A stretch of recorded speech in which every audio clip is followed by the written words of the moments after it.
click on the subscribe button, especially the bell on the right side. Otherwise, you will miss the latest videos.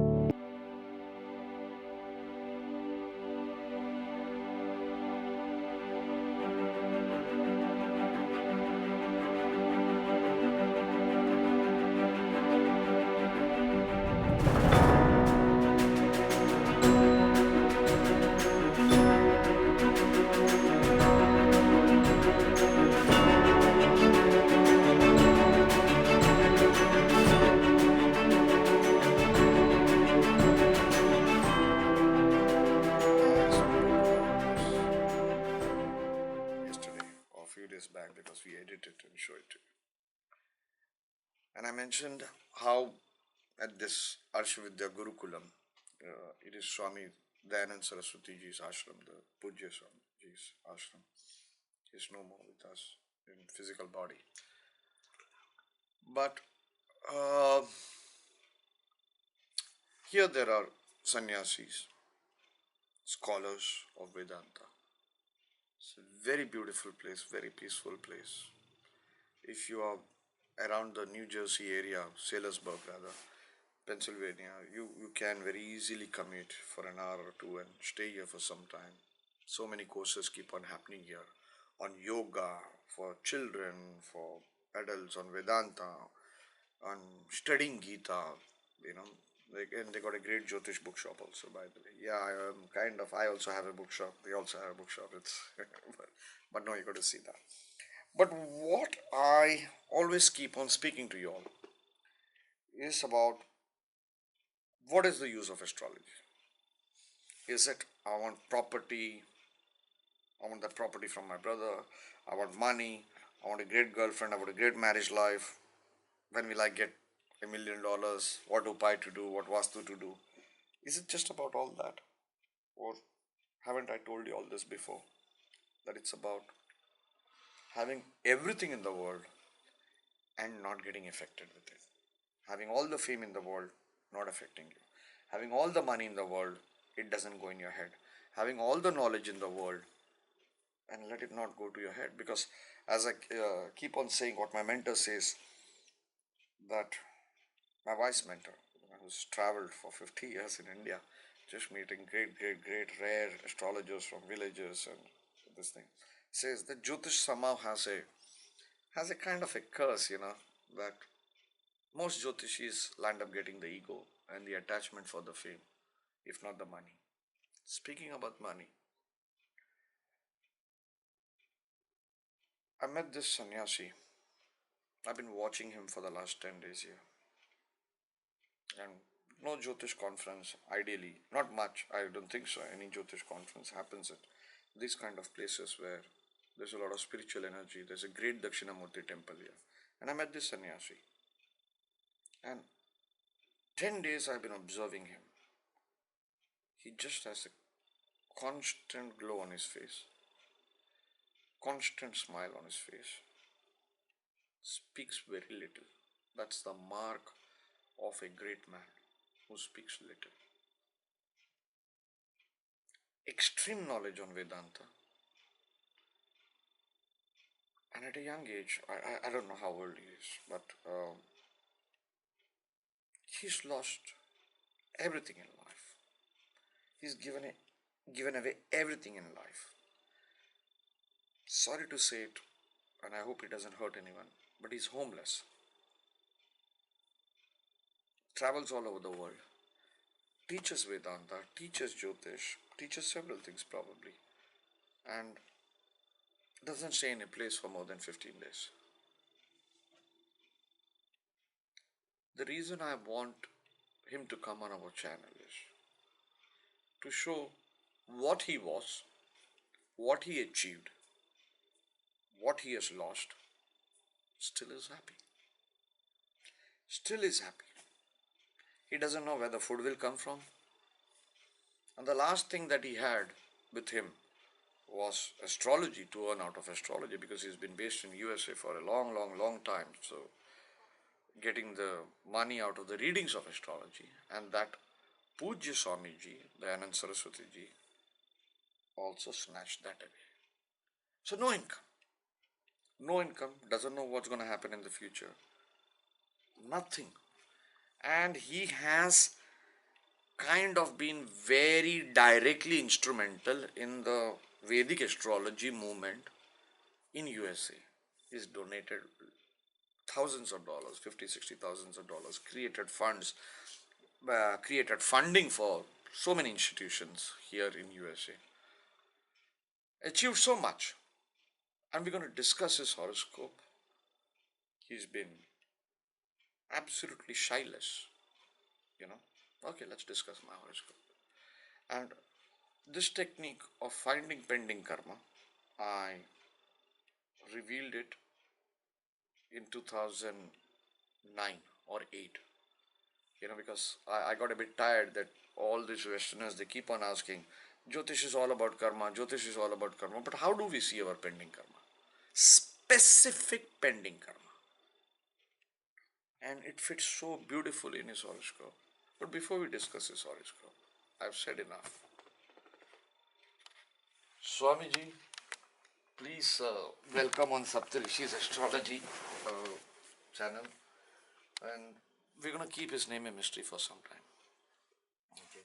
Because people are going to trouble you. Okay. So I want only the ones who stay really till the end of the interview to know how to contact you for guidance and life guidance, Jyotish guidance maybe, or whatever, you know. And Swamiji, I'm really grateful to you for agreeing to come on Saptarishis Astrology. And you had a great journey of life. Great journey. I mean, I want you to tell me what were you doing before you became a Swami? That's a long story. Many, many lifetimes ago. So, do you want me to start from reverse order or forward? Okay, somewhere between. Like, what was your profession, sir? Oh, okay. So, one of the things I got into Jyotish or astrology, in fact, I didn't want to have anything to do with Jyotish, or as a matter of fact, not even Indians, for a lot of reasons. In fact, if I saw a Swami, I would run away. I didn't want to come to an ashram. But then my Jyotish teacher decided to teach in this ashram. Okay. And that's what brought me to this ashram. Okay. And when he had actually announced to teach here, I said, I'm not going to go to an ashram. I mean, I was so resistant. And that was my prarabdha, because that was the only course he taught here. Okay. What's his name? Heart D4. Heart D4. Yes. Oh my God. Yeah. Most of you Indians don't know. I've been trying to get Heart D4 on our channel for a long time. He's one of the most genius astrologers in the West, considered as the greatest teacher. I would say so. Yeah. And I've met Yeah. everyone, so I know everyone. Yeah. And he's very strict. Yeah. Very strict. And his guru, Mantriji, he died recently, and Right. I had posted a photograph of him on our Facebook page, on our Facebook research page also. And it is said that his guru had reached, Mantriji had reached such a level in Jyotish that he didn't require the horoscope. By the way, Hardy, for the young ones, has written one of the best books that I advise and recommend when anybody calls up. My office staff knows which book to recommend for beginners, okay, and even for advanced. Is Light on Life by Hardy for and Robert Soboda. Right.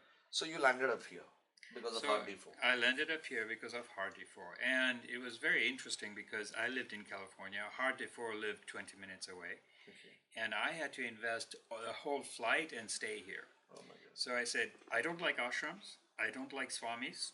I don't like gurus. And in fact, until then, I decided I didn't want to have a guru.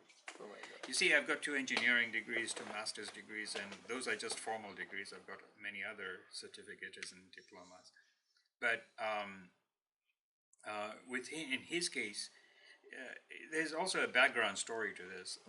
Before I met Hart, I had already started the College of Vedic Astrology. I had helped set it up. Okay. And so when I was doing this, I was doing it more as a management expert, not as someone interested in the Vedas. Yeah. In fact, I didn't know much about the Vedas at that time. So I set up the college, and I met all these teachers in the West, and some of the great teachers that would come from India also. I would meet them. So I got to get a sense of familiarity, and also I would go to the courses, I would attend the courses, but there wasn't a pool to say, who is this teacher and is there something?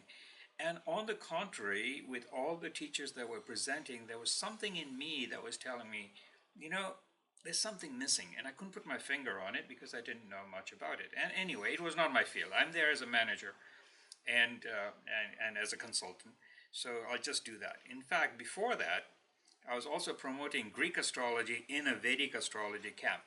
What are you saying? So, and here's the thing, is that if you come to this conference, there were about 500 people or so, what you have is all Westerners, all Americans, all white people, a few, 2 or 3 token Indians, and then there was me, the only Indian, promoting Western astrology instead of in an Indian astrology camp, you know.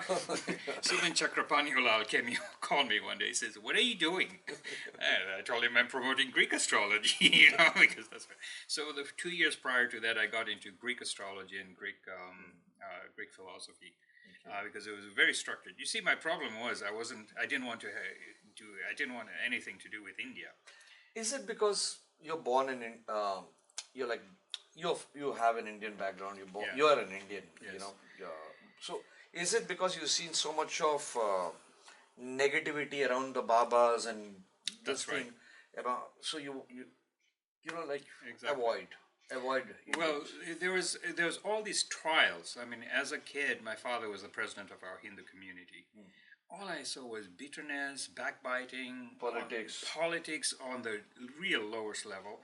And then even when we went to the temple, the ladies would sit there and chant, and I can guarantee you, even the gods would run away the way we chant. You know, I mean, it was really sad.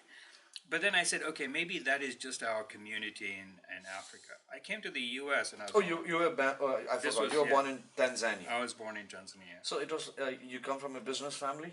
Yes, my father actually at that point was one of the richest families in the southern region. In fact, he's very well known, or was very well known until recently. So I grew up with a lot of wealth. Okay. In fact, talk about there is a yoga in Jyotish that when a child is born, the family increases wealth, and that's exactly what happened to our family. The day I was born, my family started gaining a lot of money. Oh my God. So I was the Lakshmi in the house for that. Okay. And my last brother who was born, actually, that's when we started losing. So it was very interesting. A lot of what we're talking about here is how a child being born affects the wealth of the family. Can I just make a observation or a prediction? I don't know what. I mean, I could be wrong. Okay, I know you got Venus Rahu in the ninth, okay, but did your family, after your birth, did your family earn something like unearned wealth, you know, without much sweat? Was it something like that? No, but they worked both. They worked really hard. Okay. Both of my parents worked really hard. Okay. And my mother told me that the day I was born, and they just shot out. Yeah.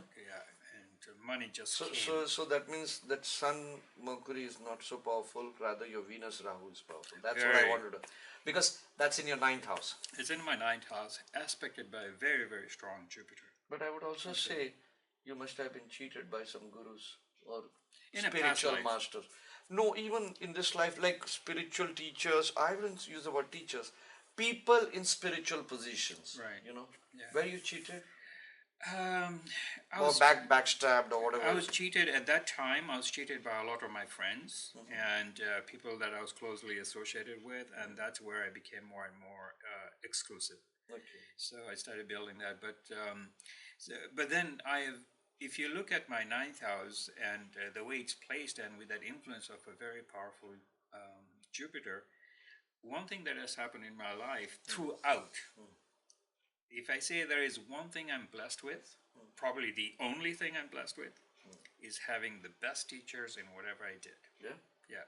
So I did Kung Fu during Mars Dasha. Okay. And I had one of the greatest teachers in Kung Fu. So I did martial arts. Same in my Mars Dasha, I did Kung Fu. Yeah. Yeah. So, and that time, it was a big thing, and then I used to do bodybuilding. So, Oh my God, even I did that. Even I did so, that. so in fact, in my hometown and even in the capital, people would call me like the Bruce Lee, and my siblings, nobody would touch them because they knew that they all had a brother who was like Bruce Lee. So, and I used to break bricks and break walls and Wow. things like that. Wow. So.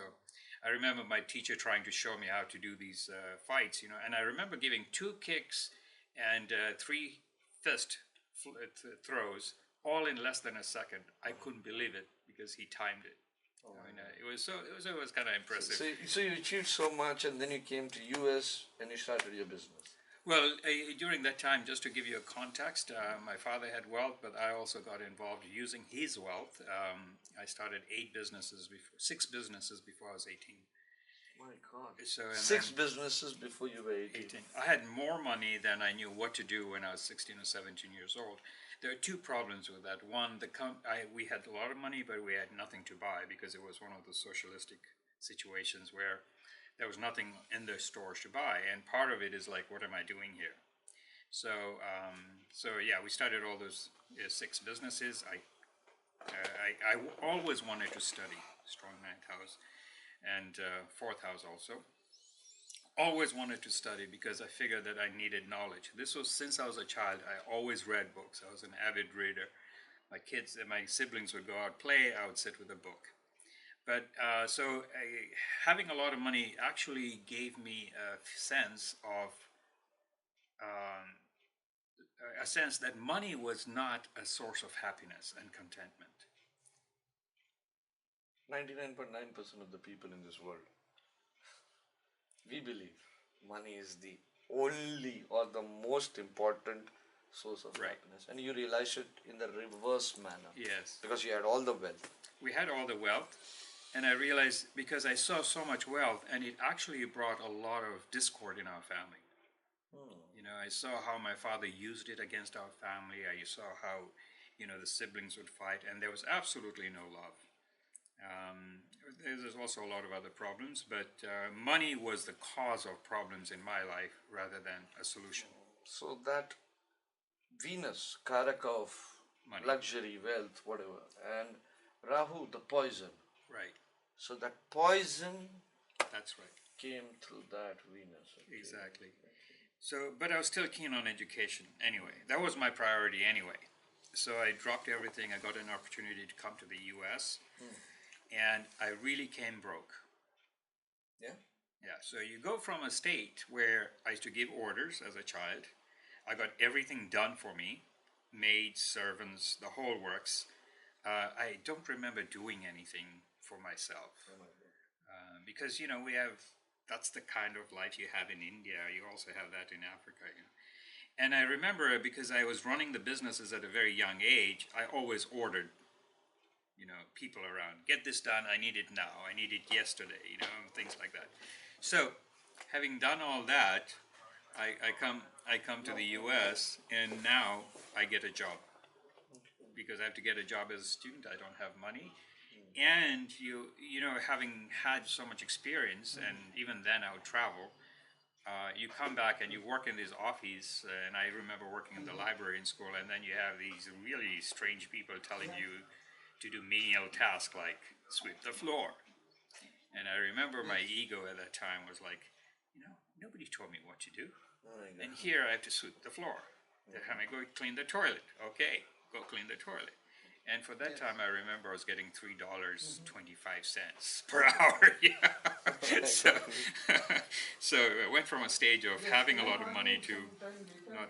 And I remember then, during that whole period, as when I was in college here, I was making $300 a month, and I spent $160 for rent, and my food budget was $75.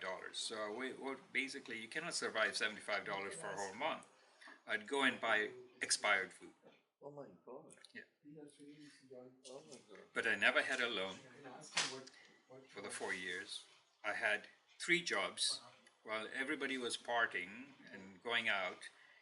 After school, I'd work. So I worked as a guard. And these were 12-hour shifts. So I would go and stay there, security guard, and I'd do my engineering homework. So, and then not only that, I was involved in student activities. So I won many, many awards, and I'm enlisted in the who's who in American universities and colleges. Wow. And it's just a long list of accomplishments, which actually got the attention of the White House. Yeah, you were telling me you were one of those few people to be nominated as the entrepreneur. Not an entrepreneur. What they were doing is they were trying to recruit. The Republican Party was trying to recruit young, very accomplished people so that they could be the future leaders of the country. And they went out on a nationwide search, and they selected 12 young people under 30. So, and I was the only non-white. I was the only non-white there. Right. So I have some photographs somewhere, but Okay. So you've seen everything, you've gone through some pain, but I wanted to focus now on the real pain of losing all the wealth that you were supposed to inherit. oh, that's more recent. That's more recent. Yeah, That is before you took sannyas or after you took sannyas? after. So you took. No, well, I've lost wealth about 5 or 6 times in my life, so Okay.